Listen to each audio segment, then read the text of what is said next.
Katipunan Sanduguan.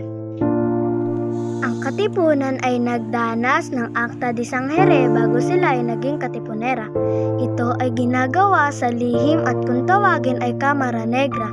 Ito ay nagsisimula sa isang pagsubok at pagtatapos sa paglakda sa kasunduan gamit ang kanilang mga sariling dugo. Agosto 23, 1896. Sigaw sa Pugad Lawin. Ang kinabukasan ng mga susunod na henerasyon ay bahagi ng responsibilidad. Ibibigay natin ang kalayaang nararapat sa atin. Kami na ang biktima ng mga Espanyol at mas marami pa kapag hindi natin pipigilan ang pang-aapi. Ilang araw mula ngayon, ika-29, simulan na natin ang revolusyonaryo.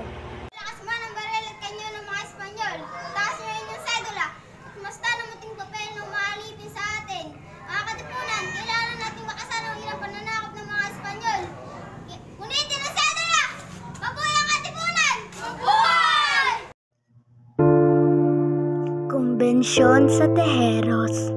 Mga katipuan, umpisa na ang halalan. Sino ang boboto kay Andres Bonifacio bilang Pangulo?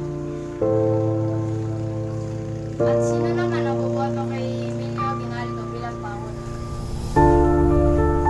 Ang nanalo bilang Pangulo ay si Emilio Aguinaldo at ang nahalal naman na Director Interior ay si Andres Bonifacio. Tumutol na si Daniel Tirona dahil si Andres Bonifacio ay nahalal bilang direktor sa interior. Pag-aaral ay mamalitin na ako.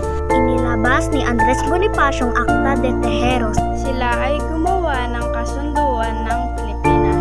Ngunit mayroon pa ring mga Pilipino na nagtaksil sa mga Espanyol.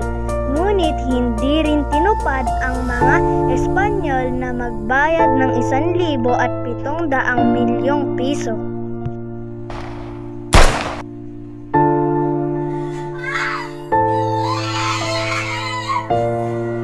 Nagluksa ang ibang Katipunero dahil sa pagkawala ni Andres Bonifacio, lalo na ang kaniyang asawa na si Gregoria de Jesus.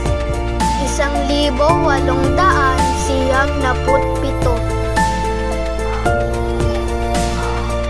Kasunduan sa Biak na Bato, unang wagayway ng watawat ng Pilipinas sa Kawit, Cavite.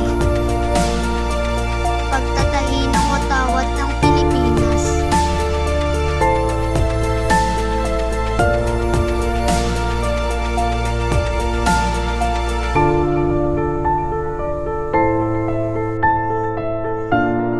Pagpapahayag ng kalayaan. Iwinagayway ang watawat ng Pilipinas noong Hulyo 12, 1882.